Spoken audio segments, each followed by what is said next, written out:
ಅವುಗಳು ಪಂಜರದ ಹಕ್ಕಿಗಳಂತೆ.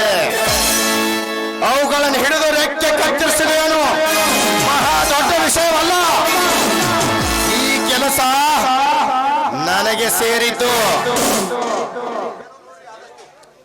ಅದೇನ್ ಮಾಡ್ತಿರೋ ಗೊತ್ತಿಲ್ಲ. ಆದಷ್ಟು ಬೇಗ ಇದಕ್ಕೊಂದು ಪರಿಹಾರ ಹುಡುಕಿ. ಯಾಕಂದ್ರೆ ನನಗೆ ತುಂಬಾ ಭಯ ಕಾಡ್ತಾ ಇದೆ. ಭಯ?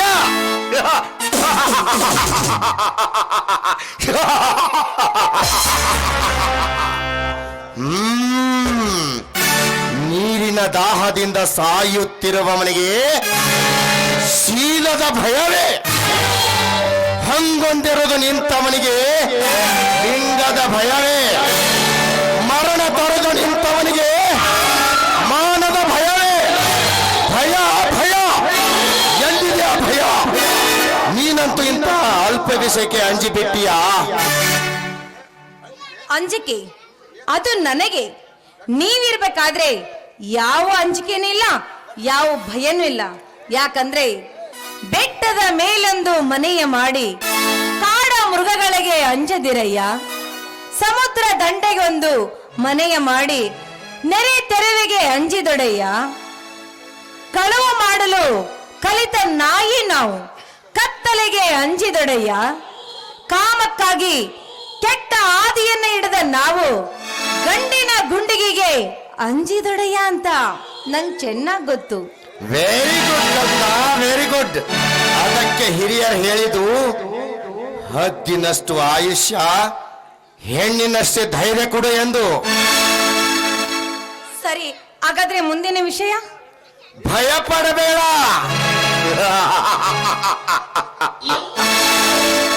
ಗಂಡಾಂತರಕ್ಕೆ ಗುಂಡ ನೆಕ್ಕುವ ನಿರ್ಧಾರ ನಾನು ಮೊದಲೇ ಮಾಡಿಕೊಂಡೇ ಬಂದಿದ್ದೇನೆ. ಸದ್ಯ ನೀನಕ್ಕೆ ಯಾವ ರೀತಿ ಬಲೆ ಬೀಸಬೇಕೆಂಬ ಉಪಾಯ ಮಾತ್ರ ನಿನಗೆ ತೋರಿಸಿಕೊಡುತ್ತೀನಿ. ಇದು ತೆಗೆದುಕೋ. ಏನಿದು? ಇದು ವಿಷ.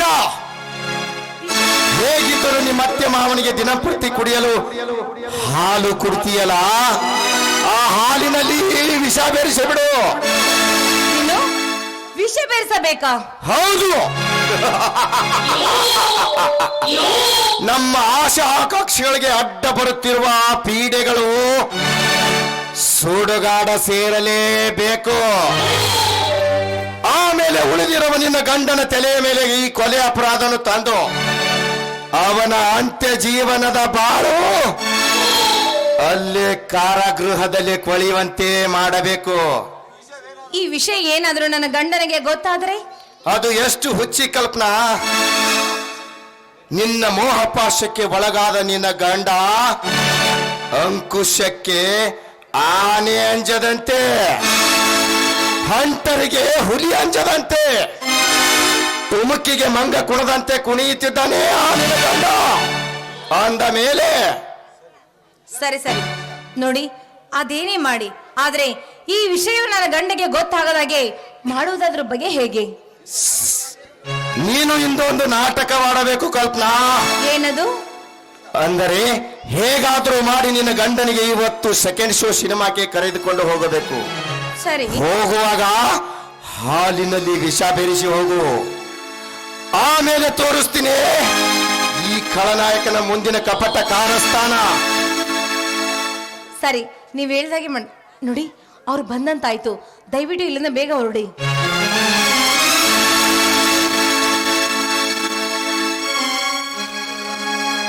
ಮನೋಜ್ ಅಂತೂ ಮನೆ ಬಿಟ್ಟು ಹೋದ. ಆದಷ್ಟು ಬೇಗ ಈ ಮುದುಕಿನ ಸಾಯಿ ಹೊಡೆದ್ರೆ ಈ ಮನೆಯಲ್ಲಿ ನಮಗೆ ಕೇಳೋರು ಯಾರು ಇಲ್ಲ. ನನ್ನ ಮನಸ್ಸಿಗೆ ಬಂದಾಗೆ ನಾನು ನಡ್ಕೋಬಹುದು.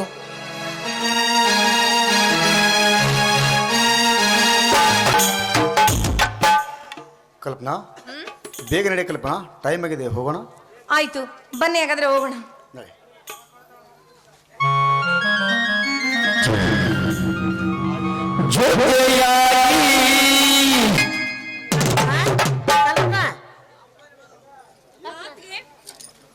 ಇನ್ನೊಂದರ ಬಂದಿದ್ದಾನೇನಮ್ಮ? ಇಲ್ಲ ಅತ್ತೆ, ಅವ್ರು ಇನ್ನೂ ಬಂದಿಲ್ಲ. ಹಾ ಈಗ ತಾನೇ ಬಂದ್ರು. ಹಾಗಾದರೆ ಬೇಗ ಹೋಗಿ ಊಟಕ್ಕೆ ಕೊಡು ಹೋಗಮ್ಮ. ಸರಿ ಅದಕ್ಕೆ ಬನ್ನಿ ಸ್ವಾಮಿ. ಇನ್ನೋದರ ಹೊಂದಿದಂತೆ ಆದಷ್ಟು ಬೇಗನೆ ಸ್ವಲ್ಪ ಹಾಲಿಂಡಿ ಕುಡಿ. ಸರಿ, ನಾನು ಆಕಳುಗಳಿಗೆ ಮೇವು ಹಾಕಿ ಬರುತ್ತೇನೆ. ನೀನು ಬೇಗನೆ ಹೋಗಿ ಹಾಲಿನ ಪಾತ್ರೆ ತೆಗೆದುಕೊಂಡು ಬಾ. ಆಯ್ತು ಸ್ವಾಮಿ.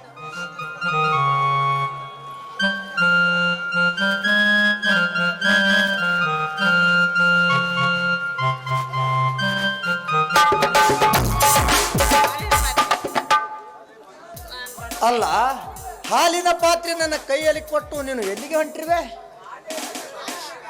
ಏಕೆ ಸ್ವಾಮಿ? ಅಲ್ಲ, ಬಡನೆ ಬಂದು ತಗೋರಿ ಅಂತ ಹಾಲಿನ ಪಾತ್ರೆ ನನ್ನ ಕೈಯಲ್ಲಿ ಕೊಟ್ಟೆ. ಆದರೆ ಅಲ್ಲಿ ಕರು ಯಾರು ಹಿಡಿದುಕೊಳ್ಳುವರು? ಅಯ್ಯೋ, ಇದೇನ್ರಿ ಇದು? ಅಲ್ಲೇ ಮಗ್ಲ ಕಟ್ಟಿ ಸ್ವಲ್ಪ ಹಾಲಿಂಡಿ ಕೊಡೋದು ಆಗೋದಿಲ್ಲ ನಿಮಗೆ? ಅಲ್ಲ, ಇಟ್ಟೆಲ್ಲ ಉಪದೇಶ ಹೇಳಿ ನೀನು ಎಲ್ಲಿಗೆ ಹೊಂಟಿರುವೆ?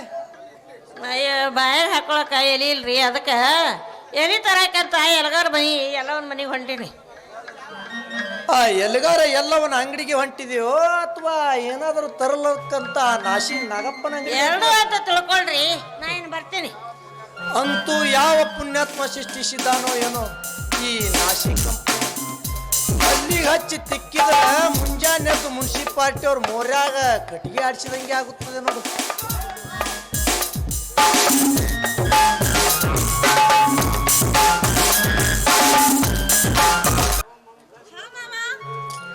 ಇದು ಈ ಹಾಲಿನ ಪಾತ್ರೆ ತೆಗೆದುಕೊಳ್ಳಮ್ಮ. ಸರಿ ಮಾವ.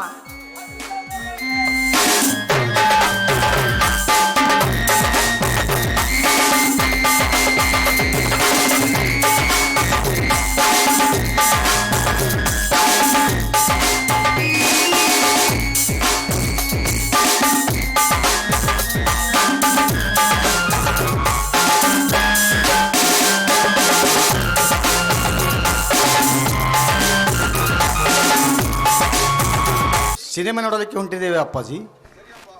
ಹಾ ಸರಿಯಪ್ಪ.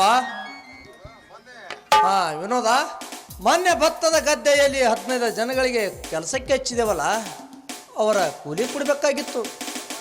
ಪರವಾಗಿಲ್ಲ ಅಪ್ಪಾಜಿ, ಬನ್ನಿ ಕೊಡುತ್ತೇನೆ.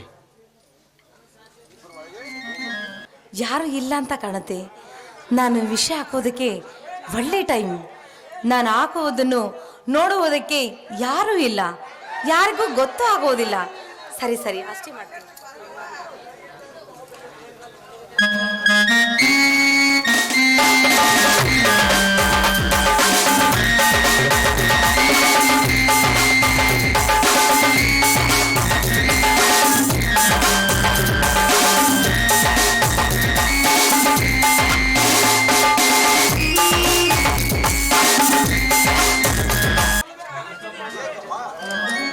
ಯಾಕಮ್ಮ? ಯಾಕಿಲ್ಲ ಮಾವ, ಇವತ್ತು ಶುಕ್ರವಾರ, ಆ ತುಳಜಾ ಭವಾನಿ ಪೂಜೆ ಮಾಡಿದ್ದೀನಿ. ಅದಕ್ಕೆ ನೀವು ಆ ಪೂಜೆ ದಿವಸ ಅತ್ತೆ ನೀವು ಊಟ ಮಾಡಲ್ವಲ್ಲ, ಒಂದೇ ಹೊತ್ತು ಊಟ ಮಾಡ್ತಿದ್ದೀರಿ. ಅದಕ್ಕೆ ನಿಮ್ಗೋಸ್ಕರ ಆ ಹಾಲು ಬಿಸಿ ಮಾಡ್ಕೊಂಡ್ ಬಂದಿದ್ದೀನಿ, ಸಕ್ಕರೆನೂ ಹಾಕಿದ್ದೀನಿ. ಅತ್ತೆ ಎಲ್ಲಿ? ಅವಳು ಎಲೆ ತರಲು ಹೋಗಿದ್ದಾಳೆ. ಹಾ, ಎಷ್ಟರಲ್ಲೇ ಬರ್ಬೋದು. ಅವಳು ಬಂದ